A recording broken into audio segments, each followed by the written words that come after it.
Guys आप लोग के बोर्ड का एग्जाम पास आ गया है। आई होप आपकी तैयारी भी अच्छी चल रही होगी। आपकी तैयारी को और ज्यादा बेहतर बनाने के लिए मैंने रिवीजन सीरीज चलाई है। तो इस सीरीज के माध्यम से मैं आपको वीडियो लेक्चर के द्वारा आपकी सभी टॉपिक को रिवीजन कराऊंगा, स्पेशली साइंस यानी कि फिजिक्स और केमिस्ट्री। क्लास 10th और क्लास 12th के लिए स्पेशली ये बैच है रिवीजन बैच, जिसमें कि आपके सभी टॉपिक को कवर कराया जाएगा, आपके टॉपिक को रिवीजन कराया जाएगा। और अगर आपके टॉपिक डाउट में रह जाते हैं, आपके डाउट क्लियर नहीं होते हैं, तो आप मुझे कमेंट या व्हाट्सएप कर सकते हो। ठीक है गाइस, तो चलो class 10th chapter number 1 chemical equation and reaction या फिर केमिकल रिएक्शन एंड इक्वेशन, रासायनिक अभिक्रियाएं एवं समीकरण, इस चैप्टर का रिवीजन करते हैं। एक वीडियो में केवल एक चैप्टर, एक चैप्टर में पूरा एक video cover, one shot revision. ठीक है, चलो शुरू कर रहे हैं अभी। रासायनिक समीकरण एवं अभिक्रियाएं या रासायनिक अभिक्रियाएं एवं समीकरण। देखो नाम से ही क्या लग रहा है कि इस चैप्टर के अंदर हमें केवल केमिकल रिएक्शन को ही पढ़ने हैं, हमें जानने हैं। देखो क्लास 10th में आपका शुरुआत है अभी केमिस्ट्री का। ठीक है, आपको जानना है कि केमिकल इक्वेशन होता क्या है, एक्चुअल में केमिकल रिएक्शन होता क्या है, रिएक्टिविटी क्या होती है, रिएक्शंस क्या होते हैं, आपको रिएक्शन के बारे में भी जानना है। ठीक है, तो केमिकल रिएक्शन इस चैप्टर में केमिकल रिएक्शन को ही जानना है। आपका क्लास 10th बेसिक है, बिल्कुल बेसिक है। ठीक, तो केमिकल रिएक्शन देखो, केमिकल रिएक्शन कहाँ होते हैं, कोई भी चीज अगर रिएक्ट करती है, अगर आप सपोज करो आप मेडिसिन खाते हो, अगर मेडिसिन अगर आपका डेट एक्सपायर है, ठीक, तो वो आपको रिएक्ट करता है। ये कहते हैं ना कि मेडिसिन मुझे रिएक्ट कर गया या मेडिसिन ने रिएक्शन कर दिया। ठीक, तो रिएक्शन कहाँ होती है, रिएक्शन हमेशा दो कंपोनेंट के बीच में होती है। एक मेडिसिन थे और एक आप थे, जिनके बीच में रिएक्शन हो गई। तो हमेशा रिएक्शन दो कंपोनेंट के बीच में ही होगा, कम से कम दो कंपोनेंट होंगे, दो से ज्यादा होंगे चलेगा, उससे कोई दिक्कत नहीं है, लेकिन कम से कम दो कंपोनेंट तो होने ही चाहिए रिएक्शन के लिए। ठीक, देखो सपोज करो कि मेरे पास ए एक कंपोनेंट है, एक कंपोनेंट क्या है, बी है, ये दो कंपोनेंट है। जब ये दोनों आपस में रिएक्शन करते हैं, ए बी से रिएक्शन किया या फिर बी ए से रिएक्शन किया, बात एक ही है। ठीक, अगर ये दोनों आपस में रिएक्शन करते हैं तो रिएक्शन करने के बाद कुछ अलग बनेगा, कुछ अलग होगा। देखो रिएक्शन करने के बाद कुछ अलग बनेगा, जैसे मान लो यहाँ पे सी बन गया या सी के साथ में डी भी बन गया। ठीक, डी भी बन गया, तो इस पूरे प्रोसेस को कहते हैं केमिकल रिएक्शन। अगर ये केमिकली जैसा कि मेडिसिन हो गया है, ठीक है, केमिकली, देखो केमिकली और फिजिकली का मतलब क्या होता है मैं बताता हूँ आपको। ठीक है, अगर केमिकली ये रिएक्ट करता है तो इसे कहते हैं केमिकल रिएक्शन, क्या कहते हैं, केमिकल रिएक्शन। और इसी केमिकल रिएक्शन को अगर राइट डाउन कर देते हैं तो उसे कहते हैं केमिकल इक्वेशन। इतनी बात समझ में आई, चलो ठीक। देखो अभी मैंने कहा कि केमिकली और फिजिकली, फिजिकली का मतलब ये होता है कि जो हमें चेंज हो, जैसे फिजिकल चेंज और केमिकल चेंज। फिजिकल चेंज का मतलब ये होता है कि जो हमें चेंज होने के समय, चेंज होते समय ही हमें दिखाई दे। जैसे अगर आप साइकिल चला रहे हो, अपने घर से स्कूल गए, तो आप जो दूरी है, डिस्टेंस है, या फिर जो आपका स्थान है वो चेंज हुआ और चेंज होते हुए आपको दिखाई दिया, उसे कहते हैं फिजिकल चेंजेस। ठीक, दूसरा आता है केमिकल चेंज। केमिकल चेंज का मतलब ये होता है कि आपको चेंज होते समय दिखाई नहीं देंगे बिल्कुल भी, लेकिन चेंज होने के बाद दिखाई देगा, यानी कि चेंज होने के बाद आपको पता चलेगा कि ये चीज चेंज हो गया है। ठीक, उसे कहते हैं केमिकल चेंज। जैसे कि अगर आपको जैसे सपोज करो आपको दवा ही, मेडिसिन ही रिएक्शन कर गया, ठीक है, आपने गलत दवाई खा ली, आपको रिएक्शन कर गया, तो तुरंत मतलब जिस प्रोसेस में होगा वो प्रोसेस आपको नहीं दिखाई देगा, नहीं पता चलेगा। ठीक है, लेकिन प्रोसेस कंप्लीट होने के बाद आपको पता चलेगा कि चेंज हो गया है कुछ ना कुछ, उसे कहते हैं केमिकल चेंज। ठीक, वैसे ही होता है कि अगर दो लोगों के बीच में, दो कंपोनेंट के बीच में रिएक्शन होते हैं, वो भी केमिकली रूप से रिएक्ट करते हैं, उसे कहते हैं केमिकल रिएक्शन। और उस पूरे प्रोसेस को अगर हम लोग राइट डाउन करते हैं उसे कहते हैं केमिकल इक्वेशन। एक इक्वेशन के रूप में राइट डाउन करेंगे ऐसे। ठीक, देखो इतनी बात समझ में आई, चलो ठीक। देखो ए और बी में हुआ है रिएक्शन, ए और बी में हुआ है रिएक्शन, ए और बी ने आपस में रिएक्ट किया और एक कुछ अलग टाइप्स का नया कंपाउंड का फॉर्मेशन किया है। ठीक, देखो ये ए है और ये बी है, अगर इनके पास ऐसी एक्टिविटी होगी, मतलब कुछ ऐसा एक्टिविटी होगा तभी तो रिएक्शन किए हैं, यानी कि इनकी कुछ ना कुछ रिएक्टिविटी होगी। ठीक है। देखो ए और बी जो रिएक्ट करते हैं उनको हम लोग साइंस के लैंग्वेज में रिएक्टेंट कहते हैं। क्या कहते हैं? रिएक्टेंट कहते हैं। और रिएक्ट होने के बाद, रिएक्शन कंप्लीट होने के बाद जिस कंपोनेंट का फॉर्मेशन होता है उसे कहते हैं प्रोडक्ट, उसे कहते हैं प्रोडक्ट। ठीक है। अब देखो इस रिएक्टेंट और प्रोडक्ट के बीच में एक लाइन आता है, मतलब एक एरो आता है, एक एरो आता है। इस एरो से पता चलता है कि रिएक्शन कितना ज्यादा फेवरेबल है। कहने का मतलब यह है कि रिएक्शन कितना ज्यादा हुआ है। देखो रिएक्टेंट के जो कंपोनेंट थे वो प्रोडक्ट में चेंज हो गए हैं, ये बताता है ये एरो। ये पूरा पूरा चेंज हो रहा है कि कुछ चेंज होने के बाद वापस वही आ जा रहा है। देखो होता क्या है एक्चुअली रिएक्शन में, एक मैं यहाँ पे ग्राफ बनाना है छोटा सा, भी ध्यान समझना इसको। देखो ये ओरिजिन है, ये जो ऊपर वाला लाइन है ये बता रहा है इसके एनर्जी को, ये एनर्जी को रिप्रेजेंट कर रहा है, और ये रिप्रेजेंट कर रहा है इसके रिएक्टिविटी को। ठीक है, या रेट ऑफ रिएक्शन कर सकते हो, रेट ऑफ रिएक्शन को। देखो ध्यान समझना, ये ओरिजिन है, एनर्जी इधर जा रही है, मतलब कि इस ओरिजिन पे जो एनर्जी होगा वो क्या होगा? जीरो होगा, एनर्जी जीरो होगी। अब जैसे जैसे ऊपर जाएंगे इनकी एनर्जी कुछ ना कुछ होगी। देखो जैसे ही एनर्जी बढ़ता है रिएक्टिविटी भी वैसे ही बढ़ती है। अगर आपके अंदर एनर्जी है तो आपकी रिएक्टिविटी ज्यादा है, अगर आपके अंदर एनर्जी नहीं है तो आपकी रिएक्टिविटी कम है। जो कंपोनेंट है, कंपोनेंट के पास कुछ ना कुछ एनर्जी तो होगा ही, जीरो तो होगा नहीं। अगर जीरो होगा तो वो एग्जिस्ट नहीं करेगा। उनके पास कुछ ना कुछ यहाँ पे एनर्जी है, यहाँ पे एनर्जी है। ठीक है, जब ये आपस में रिएक्शन शुरू करेंगे, देखो जैसे जैसे रिएक्टिविटी बढ़ाएंगे उनकी एनर्जी बढ़ती जाएगी। एक लिमिट तक जाने के बाद जितना उनके अंदर एनर्जी होगा वो पूरा, एक लिमिट तक जाने के बाद वहां तक वो रिएक्ट करेंगे, उसके बाद उनकी एनर्जी डाउन होने लगेगी। ऐसे ही होती है रिएक्शन की, इनकी भी कुछ एनर्जी ऐसे ही होती है। देखो जैसे जैसे इनकी रिएक्टिविटी रिएक्ट करेंगे इनकी एनर्जी बढ़ते जाएंगे। ठीक है, बढ़ती जाएगी, एक लिमिट के बाद इनकी एनर्जी लो होगी, और ये इतना लो होगा जितना पहले था उससे भी ये कम हो जाएगा। देखो यहां पे था रिएक्टेंट की एनर्जी, और ये एक मैक्सिमम एनर्जी लेवल है। ठीक है, और यहाँ पे क्या आ गया? प्रोडक्ट की एनर्जी। ठीक, जो ये मैक्सिमम एनर्जी लेवल है इसे ही कहते हैं एक्टिवेशन एनर्जी, इसे कहते हैं एक्टिवेशन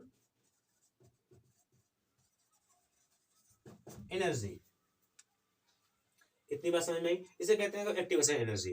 देखो जिस रिएक्टेंट के पास, जो कंपोनेंट रिएक्टेंट में है, अगर जिसके पास इतनी एनर्जी हो कि इस एक्टिवेशन एनर्जी को पार करके इधर आ जाए वही रिएक्शन करेंगे, अदरवाइज रिएक्शन नहीं करेंगे। देखो अगर भीड़ भाड़ में, जैसे कि मान लो कि यहाँ पे एक ए है और एक बी है, दो ग्रुप है, दोनों ग्रुप में लड़ाइयां हो गई, और लड़ाइयां होने के बाद अगर जिसके पास देखो एनर्जी होगी वही लड़ाई करेगा, जिसके पास एनर्जी होगी वो लड़ाई नहीं करेगा।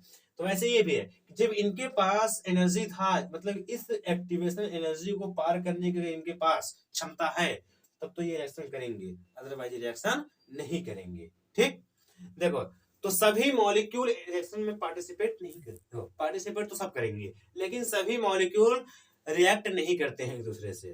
ठीक, तो कुछ मॉलिक्यूल जो होंगे वो सी और डी में चेंज हो जाएंगे और कुछ मॉलिक्यूल चेंज नहीं होते हैं। ठीक है, अब देखो यहाँ पे कुछ एनर्जी, मतलब रिएक्शन के नोटेशन होते हैं, मतलब कि सिंबल होते हैं, कि जैसे कि मान लो अगर कोई वर्ड को हम लोग रिएक्शन में कैसे लिखे, इक्वेशन में कैसे लिखे। देखो ये बताया ना कि केमिकल रिएक्शन को अगर राइट डाउन करते हैं एज ए इक्वेशन तो उसे कहते हैं केमिकल इक्वेशन या रासायनिक समीकरण कहते हैं। तो सभी बातों को रासायनिक समीकरण में लिखने के लिए कुछ चिन्ह या कुछ सिंबल होते हैं। उस सिंबल को देखो कैसे लिखते हैं। देखो अगर ये एरो है, सिंगल है, मतलब एक तरफ का ही एरो जा रहा है, इसका मतलब होता है कि रिएक्शन तो रिएक्टेंट से प्रोडक्ट बनाएगा लेकिन ये वापस इससे नहीं बन पाएगा। जैसे अगर दूध से अगर हमें दही बनाना हो, मिल्क से कर्ड बनाना हो तो वो बन जाएगा आसानी से, लेकिन अगर दही से वापस दूध बनाना हो तो वो नहीं बन सकता। उसे कहते हैं इरिवर्सिबल प्रोसेस। इरिवर्सिबल प्रोसेस मतलब होता है अनुत्क्रमणीय अभिक्रिया। ठीक, देखो ये है इरिवर्सिबल प्रोसेस। ठीक है, अगर इसी एरो की जगह कुछ ऐसा एरो लग जाए, एक सिंगल इधर हो हाफ और हाफ इधर हो, तो इस रिएक्शन को कहते हैं, इस प्रोसेस को कहते हैं रिवर्सिबल प्रोसेस, इसे कहते हैं रिवर्सिबल प्रोसेस। ठीक है, देखो अगर जो कंपोनेंट है, कंपोनेंट का तो कोई स्टेट होगा ही, सॉलिड होगा, लिक्विड होगा और गैस होगा। देखिए अगर वो सॉलिड फॉर्म में है तो लिखते हैं उसके नाम के आगे, जैसे जो कंपोनेंट है उसके जस्ट बगल में लिखते हैं स्मॉल ब्रैकेट में स्मॉल लेटर पहला एस, सॉलिड के लिए, लिक्विड के लिए स्मॉल एल और गैस के लिए क्या होता है, स्मॉल जी होता है।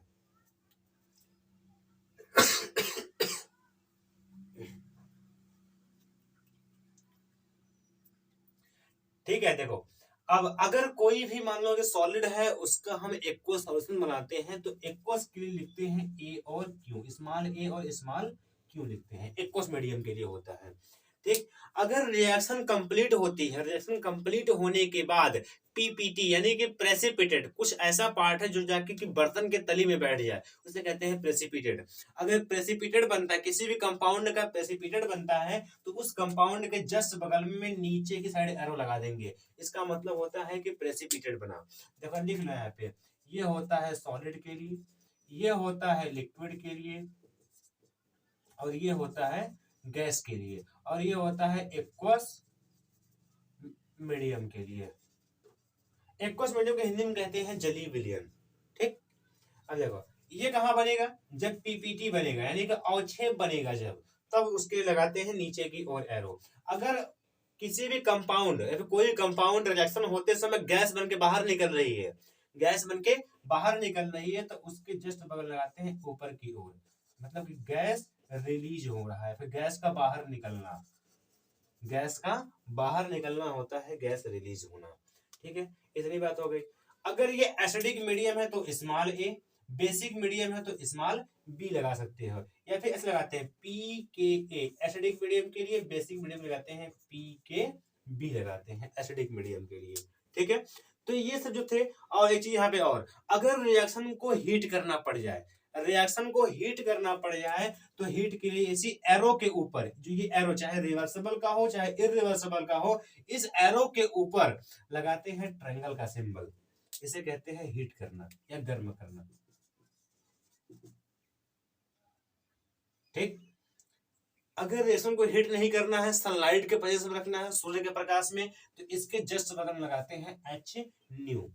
एच न्यू का मतलब होता है कि सनलाइट, सूर्य के प्रकाश में रखना है इसको। ठीक है, तो ये चीजें हो गई केमिकल इक्वेशन के, एक ओवरव्यू था, इंट्रोडक्शन था, सिंपल समझ लो।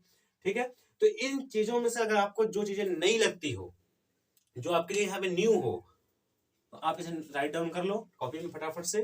ठीक है, तो मैं आगे चलता हूँ इसके बाद। आई होप कि आपको इतनी बातें समझ में आ गई होंगी। तो अब हम आगे चलते हैं। देखो केमिकल रिएक्शन तो आपने जान लिया है, अब जब केमिकल रिएक्शन को लिखेंगे तो उसे कहते हैं केमिकल इक्वेशन। तो केमिकल इक्वेशन को बैलेंस करना भी जरूरी होता है। अगर केमिकल रिएक्शन इक्वेशन को बैलेंस नहीं करेंगे तो हमारा रिएक्शन गलत माना जाएगा। ठीक है, तो केमिकल इक्वेशन को बैलेंस कैसे करेंगे, एक इजी मेथड आपको मैं बताऊंगा, आप उस मेथड से सारे रिएक्शन को बैलेंस कर सकते हो, सभी इक्वेशन को बैलेंस कर सकते हो। जो नहीं आएगा पूछ लेना। ठीक है, देखो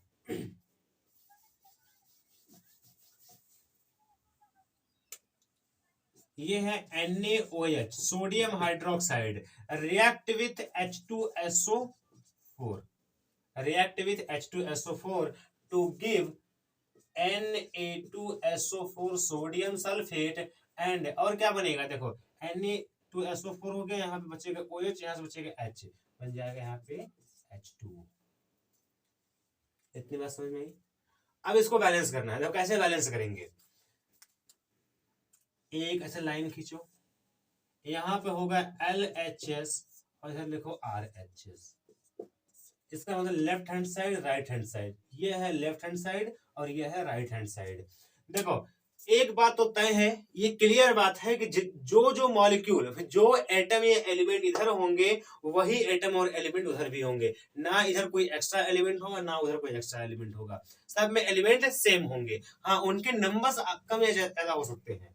ठीक है, देखो इधर कितने एलिमेंट कौन कौन से हैं, इधर सोडियम है, सोडियम लिखा मैंने, ऑक्सीजन है, ऑक्सीजन लिखा, हाइड्रोजन है, देखो यहाँ फिर हाइड्रोजन है, तो हाइड्रोजन केवल एक ही बार लिखना है, बार बार नहीं लिखना है। ठीक है, अब उसको क्या है, सल्फर है, एक सल्फर लिख दिया मैंने, ऑक्सीजन यहाँ था, नहीं लिख लिया था, छोड़ो, नहीं लिखना है।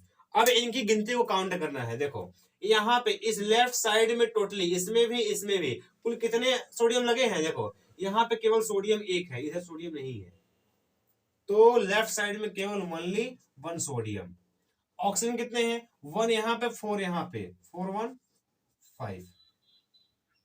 और उसके बाद हाइड्रोजन कितने हैं, देखो 2 यहाँ पे 1 यहाँ पे, 2 1 3 हाइड्रोजन। ठीक, और सल्फर कितने हैं, सल्फर ओनली 1 है। लेफ्ट साइड में तो मैंने काउंटिंग पूरा कर लिया है। राइट साइड में अब आप बताओ कितना कितना है, जल्दी बोलो।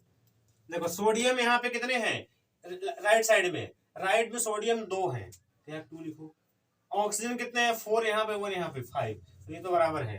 ठीक, हाइड्रोजन कितने हैं, हाइड्रोजन यहाँ पे नहीं है, यहाँ पे 2 है, यहाँ पे कितने हो गए 2 है, ये अनबैलेंस है। सल्फर कितना है, सल्फर भी यहाँ पे ओनली 1 ही है। एक बात यहाँ पे ध्यान देना ये कि करना क्या है, देखो जो भी एलिमेंट एक से ज्यादा बार आया होगा उसको बैलेंस करने के चक्कर में मत पड़ना, नहीं तो कभी भी बैलेंस नहीं होगा, हमेशा गलती होगा। जो एलिमेंट एक साइड में, लेफ्ट साइड में फिर राइट साइड में एक से ज्यादा बार आया, गिनती नहीं कर रहे हो, 2 कंपाउंड में 3 कंपाउंड, जैसे देखो यहाँ पे ऑक्सीजन यहाँ भी है, इसमें भी है ना, इस कंपाउंड में भी है और इस कंपाउंड में भी है। अगर ऑक्सीजन बैलेंस करोगे तो वो डिस्टर्ब हो जाएगा। तो जो एलिमेंट एक से अधिक बार आया है उनको बैलेंस करने के चक्कर में मत पड़ना। देखो यहाँ पे ऑक्सीजन है 2 जगह में, हाइड्रोजन में 2 जगह में, तो ऑक्सीजन और हाइड्रोजन को बैलेंस कभी मत करना भी, ठीक, वो ऑटोमेटिक बैलेंस हो जाएगा। जिसकी नंबर 1 है उसको बैलेंस करो। देखो किसका किसका नंबर 1 है, मतलब कि कौन कौन से एलिमेंट केवल एक ही जगह पे आए हैं, एक ही कंपाउंड के अंदर आए हैं। देखो सोडियम केवल एक कंपाउंड के अंदर आया है, यहाँ पे है, और उसके बाद सल्फर एक कंपाउंड जगह आया है, इधर भी उधर भी, तो इन दोनों को बैलेंस करो। देखो सल्फर तो ऑटोमेटिक बैलेंस पहले से ही, सल्फर को बैलेंस करने की जरूरत नहीं है, केवल किसको बैलेंस करना है, बैलेंस करना है केवल सोडियम को। यहाँ पे 2 है, यहाँ पे 1 है। देखो यहाँ पे 2 है, यहाँ 1 है ना, अगर यहाँ पे 2 का मल्टीप्लाई कर देंगे तो कितना हो जाएगा, ये 2 बन जाएगा, 2 बन जाएगा, क्लियर है। तो 2 का मैंने मल्टीप्लाई कहाँ किया है, देखो मैंने 2 का मल्टीप्लाई किया है LHS में, लेफ्ट साइड में मल्टीप्लाई किया है, वो भी सोडियम में। तो अब लेफ्ट साइड में सोडियम कहाँ पे है, लेफ्ट साइड इधर है, सोडियम यहाँ पे है, तो सोडियम के पूरे कंपाउंड में 2 का मल्टीप्लाई करना है, यहाँ पे 2 का मल्टीप्लाई करो। ठीक, 2 का मल्टीप्लाई किए, जब यहाँ पे 2 का मल्टीप्लाई किए तो सोडियम तो 2 हो गया, लेकिन ऑक्सीजन भी 2 हो गया, हाइड्रोजन भी 2 हो गया ना, मतलब कि ऑक्सीजन का नंबर भी चेंज होगा और हाइड्रोजन का नंबर चेंज होगा। देखो पहले ऑक्सीजन 5 थे, अब कुछ और बन सकता है। देखो कैसे, पहले ऑक्सीजन कितने थे, 5 थे, अब कितना हो गए, 2 यहाँ हो गए, 4 यहाँ, 2 4 6 हो गए। 5 को गोला करो, यहाँ पे 6 लिखो कि 5 से चेंज किसमें हुआ, 6 में हुआ। और हाइड्रोजन कितना होगा, देखो देखो हाइड्रोजन यहाँ पे 2 है, सॉरी यहाँ पे 2 है हाइड्रोजन, यहाँ पे 2 है, 2 2 4, पहले 3 था, अब कितना बन गया, ये 4 बन गया। ठीक, इतनी बात समझ में आई। अब देखो सोडियम भी चेंज हो गया था, ऑक्सीजन चेंज हो गया और हाइड्रोजन हो गया, अब कोई चेंज नहीं होगा। अब देखो पहले क्या क्या अनबैलेंस है, ये तो बैलेंस है, ये अनबैलेंस है, ये अनबैलेंस है और ये तो बैलेंस था ही। देखो यहाँ पे 4 है, यहाँ पे 2, यहाँ 5 6, ये ऐसे है ना। ऑक्सीजन को तो बैलेंस नहीं करेंगे क्योंकि इधर वाले में ऑक्सीजन 2 जगह है, नहीं बैलेंस करेंगे। हाइड्रोजन देखो यहाँ पे एक ही जगह इधर, तो हाइड्रोजन को बैलेंस कर सकते हैं। देखो कैसे करेंगे, यहाँ पे 4 है, यहाँ पे 2 है, तो जब यहाँ पे 2 का 2 में मल्टीप्लाई करते हैं कितना बन जाएगा, 4। जो मल्टीप्लाई करते हैं अपने सोचना पड़ता है, ठीक है, 2 2 जा 4 हो गया। जैसे यहाँ 4 हुआ, कहाँ मल्टीप्लाई किया हम लोग, पहले देखो RHS के हाइड्रोजन में, राइट साइड में हाइड्रोजन कहाँ है, राइट साइड में हाइड्रोजन यहाँ पे है, कितने का मल्टीप्लाई किए, 2 का, यहाँ पे 2 मल्टीप्लाई कर दो। ठीक, जैसे ही वहां पर 2 का मल्टीप्लाई करेंगे ऑक्सीजन का नंबर चेंज हो जाएगा। देखो ऑक्सीजन यहाँ पहले कितना था, 5 था, अब कितना हो गया, 4 और यहाँ पे 2 हो गया, 4 2 कितना हो गया, ये 4 2 6 हो गया। अब देखो सभी एलिमेंट बैलेंस हो गए, ये 2 ये 2 ये 6 और ये 6, ये 4 4 और ये 1 1 1 हो गया। ठीक है, बात समझ में आ गई ना। देखो ध्यान ये देना है कि जो एलिमेंट एक से अधिक कंपाउंड के बीच में आया होगा उसको बैलेंस कभी नहीं करना है, वो ऑटोमेटिक बैलेंस हो जाएगा। देखो मैंने ऑक्सीजन को बैलेंस नहीं किया है, ऑक्सीजन ऑटोमेटिक बैलेंस हुआ है, 5 से 6 यहाँ बना, यहाँ 5 से क्या बन गया है 6, ऑटोमेटिक बैलेंस हुआ है, इसको बैलेंस करने की जरूरत नहीं पड़ी थी। ठीक है, और इधर में हाइड्रोजन 2 जगह ऐसा, हाइड्रोजन देखो ऑटोमेटिक बैलेंस हुआ है, जो ऑटोमेटिक बैलेंस हुआ उसको बोला आएगा। ठीक, तो ये एकदम सिंपल तरीका आपको मैंने बताया है। अब इस तरीके से अगर करोगे तो आपके सभी रिएक्शन बैलेंस हो जाएंगे। ठीक है, तो फटाफट से इसको भी नोट कर लो, अगर नया लगा हो ये भी तो पढ़े होगे पहले तो कोई बात नहीं है। ठीक है, चलो नोट करो इसको। आई होप कि आपको रिएक्शन बैलेंस करने अब आ गया। देखो आप लोगों ने अभी क्या पढ़ा, केमिकल रिएक्शन को पढ़ लिया, उनके कुछ सिंबल को पढ़ा, इक्वेशन लिखना जान गए आप लोग, इक्वेशन को बैलेंस करना पता हो गया। अब चैप्टर फर्स्ट में केवल अब एक ही चीज बचता है, वो है types of chemical reaction. Types of chemical reaction, कितने टाइप्स के होते हैं केमिकल रिएक्शन। देखो मैं इसका भी नोट्स नहीं बनवाऊंगा, बस केवल आपको रिवीजन करवाऊंगा, जो आपने पढ़ा है आपका वही रिवाइज हो जाए। ठीक है, क्योंकि बोर्ड एग्जाम पास में आ गया है। चलो देखो, chemical reaction, types of chemical reaction.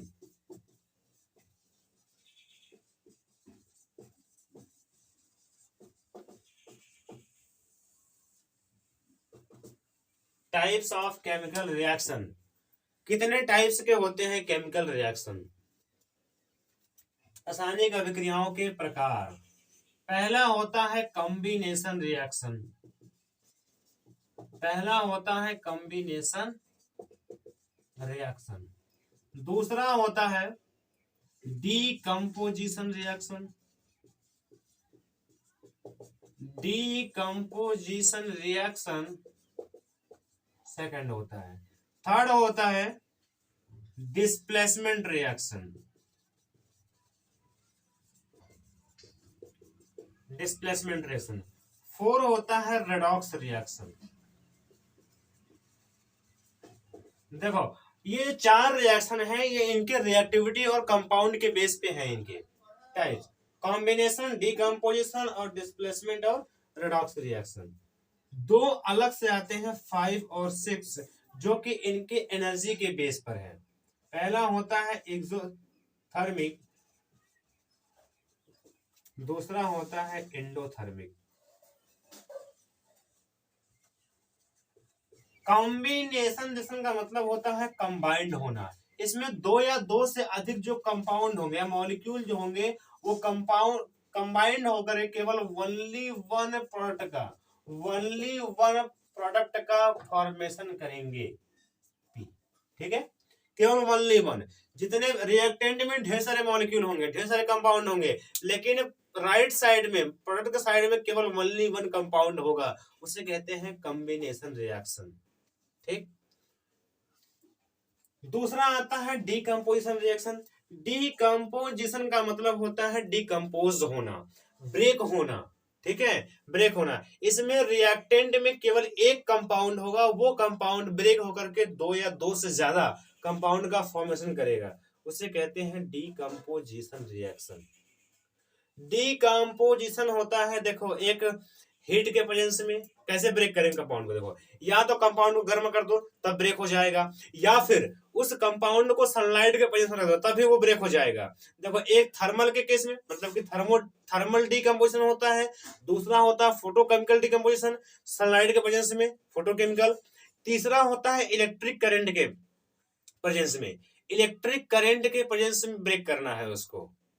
ठीक, इलेक्ट्रिक करंट के प्रेजेंस में कंपाउंड को ब्रेक करना है। तो डीकंपोजिशन तीन प्रकार से हो सकते हैं। नेक्स्ट आता है डिस्प्लेसमेंट रिएक्शन। डिस्प्लेसमेंट का मतलब होता है डिस्प्लेस्ड होना। अगर 4 लोग की सीट है आपकी, ठीक है, उस पे अगर आपने स्कूल में से बेंच पे बैठा है, अगर उस 4 लोग की सीट है तो वहां पे अगर पांचवा आएगा तो एक को हटना पड़ेगा तभी वो बैठ पाएगा, उसे कहते हैं डिस्प्लेस्ड होना। देखो इसका मतलब यह है कि जो बड़ा वाला ग्रुप या आयंस होगा अगर वो आता है तो उस कंपाउंड के अंदर से सबसे छोटा वाला ग्रुप या मॉलिक्यूल को बाहर निकलना पड़ेगा, उसे कहते हैं displacement reaction. These are 2 types, ये 2 प्रकार के होते हैं। कौन कौन से, पहला होता है सिंगल डिस्प्लेसमेंट, दूसरा होता है डबल डिस्प्लेसमेंट। सिंगल डिस्प्लेसमेंट में होता है कि एक कंपाउंड एक कंपाउंड के अंदर ही डिस्प्लेसमेंट हो उसे कहते हैं सिंगल डिस्प्लेसमेंट। अगर दो कंपाउंड के अंदर डिस्प्लेसमेंट होता है तो उसे कहते हैं डबल डिस्प्लेसमेंट रिएक्शन। ठीक है, इतनी बात समझ में आई। चलो आगे देखो, अगला है रेडॉक्स रिएक्शन। रेडॉक्स रिएक्शन दो टाइप्स के होते हैं, पहले इनके टाइप्स को समझोगे तभी समझ में आएगा। पहला होता है ऑक्सीडेशन, दूसरा होता है रिडक्शन। ऑक्सीडेशन का मतलब होता है ऑक्सीकरण, रिडक्शन का मतलब होता है अपचयन। ठीक, देखो ऑक्सीडेशन में क्या होता है कि जब किसी रिएक्शन में ऑक्सीजन का ऐड हो या फिर हाइड्रोजन रिमूव हो उसे कहते हैं ऑक्सीडेशन। अगर कंपाउंड में ऑक्सीजन और हाइड्रोजन हो ही ना तब क्या होगा। देखो मैंने अभी क्या कहा कि जिस कंपाउंड में या फिर किसी भी रिएक्शन में, किसी रिएक्शन में किसी कंपाउंड के अंदर या ऑक्सीजन ऐड हो या हाइड्रोजन वहां से रिमूव हो उसे कहते हैं ऑक्सीडेशन। अगर ऐसा पॉसिबिलिटी नहीं होता है तो वहां पे एक चीज और होती है कि उसमें से इलेक्ट्रॉन लॉस हो या इलेक्ट्रॉन का त्याग हो उसे कहते हैं ऑक्सीकरण। ठीक, जस्ट इसी का अपोजिट होता है रिडक्शन में। इसमें क्या होता है कि ऑक्सीजन बाहर निकलता है और हाइड्रोजन ऐड होता है। अगर ऐसा नहीं है तो वहां पे इलेक्ट्रॉन गेन करेगा या इलेक्ट्रॉन ग्रहण करेगा, उसे कहते हैं रिडक्शन या अपचयन अभिक्रिया। ठीक, देखो अगर ये दोनों ही प्रोसेस ऑक्सीडेशन और रिडक्शन, अगर ये दोनों ही प्रोसेस एक ही रिएक्शन के अंदर होती है तब उसे कहते हैं रेडॉक्स रिएक्शन। क्या कहते हैं, रेडॉक्स रिएक्शन। अगर एक ही कंपाउंड के अंदर या फिर एक ही रिएक्शन के अंदर ऑक्सीडेशन और रिडक्शन दोनों हो उसे कहते हैं रेडॉक्स रिएक्शन। ठीक, अब दो बचे हैं एक्सोथर्मिक और इंडोथर्मिक एनर्जी के बेस पे। देखो एक्सोथर्मिक में क्या आ रहा है, एग्जिट। एग्जिट का मतलब होता है बाहर निकलना। अगर रिएक्शन से, देखो एग्जिट और थर्मिक, एक्सो और थर्मिक, एग्जिट और थर्मल एनर्जी, अगर किसी भी रिएक्शन से थर्मल एनर्जी यानी कि हीट या फिर एनर्जी अगर बाहर निकलती है तो उसे कहते हैं एक्सोथर्मिक रिएक्शन। इतनी बात समझ में आई। किसी भी रिएक्शन से अगर एनर्जी बाहर रिलीज होती है उसे कहते हैं एक्सोथर्मिक। एक्सोथर्मिक को हिंदी में कहते हैं ऊष्माक्षेपी अभिक्रिया। ठीक है, अगला देखो इंडोथर्मिक। इंडोथर्मिक में क्या होता है, एनर्जी अंदर आएगी। अगर कंपाउंड के अंदर या फिर अगर कोई रिएक्शन है अगर वो एनर्जी एब्जॉर्ब करती है तो उसे कहते हैं इंडोथर्मिक। एनर्जी गेन करना या फिर एनर्जी ग्रहण करना, ऊर्जा ग्रहण करती है उसे कहते हैं इंडोथर्मिक या ऊष्माग्राही अभिक्रिया। ठीक है, तो ये तो हो गए types of chemical reaction. Chemical reaction का टाइप खत्म हो गए तो चैप्टर भी खत्म हो गया, पहला चैप्टर खत्म हो गया। अब देखो इसमें से क्या क्या ऐसे कुछ संभावित प्रश्न है, मतलब कि जो गेस्ट क्वेश्चंस हैं उनको मैं अभी बता देता हूँ। ठीक है, इस चैप्टर से क्या क्वेश्चन पूछ सकता है बोर्ड एग्जाम में वो अभी कर लो। तो फटाफट से इसको नोट कर लो। ऐसे ही टाइप्स केमिकल के इनके बारे में तो पढ़े ही हो, नहीं होगा तो जहां नोट्स बना पढ़ लेना।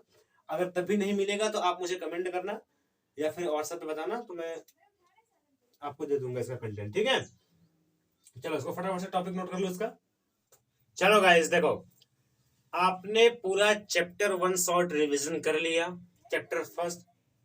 अब कौन कौन से टॉपिक हैं जो कि एग्जाम में आपके पूछे जा सकते हैं। ठीक है, कौन कौन से टॉपिक ऐसे हैं जो कि आपके बोर्ड एग्जाम में आ सकते हैं, गेस्ट क्वेश्चंस। देखो देखो पहली बात क्या है कि केमिकल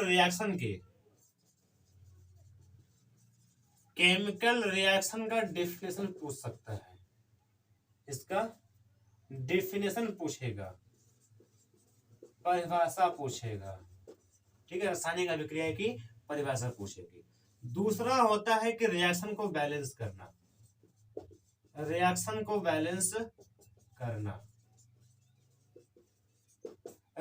बैलेंसिंग पूछेगा। ठीक है, दो हो गए। तीसरा आता है इसमें टाइप्स ऑफ केमिकल रिएक्शन। देखो या तो क्या करेगा, पूरा टाइप्स ऑफ केमिकल पूछ देगा। ठीक है, रासायनिक अभिक्रिया का प्रकार जो है पूरा पूछ देगा, लॉन्ग में पूछेगा। अगर ऐसा पूछता है तो आप बस होगा वो डेफिनेशन लिख करके और एक एग्जांपल दिखा देना। ठीक है, या फिर शॉर्ट क्वेश्चन बना करके उसमें एक एक पूछ सकता है। जो टाइप्स भी पढ़े हो ना अभी, कौन कौन सा, कॉम्बिनेशन, डीकम्पोजिशन, डिस्प्लेसमेंट और एक्टोथर्मिक, एंडोथर्मिक और रिडॉक्सेशन। इन 6 में से, इन 6 में से कोई एक पूछेगा, वो भी शॉर्ट में, तो आप वहां उसका डेफिनेशन लिखना और उसके बाद उसका एग्जांपल 2 दिखाना, कम से कम 2 या 3 दिखाना, ठीक है, तब जाके मार्क्स मिल जाएंगे। तो types of chemical reaction, types of chemical reaction with example, ठीक है, एक बार हिंदी में लिख दे रहा हूं अभी। रासायनिक अभिक्रिया की परिभाषा,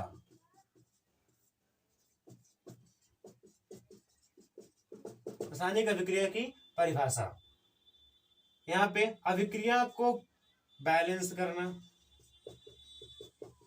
अभिक्रिया को संतुलित करना, ठीक है। तीसरा टॉपिक इसमें है कि रासायनिक अभिक्रिया के प्रकार, उदाहरण सहित रासायनिक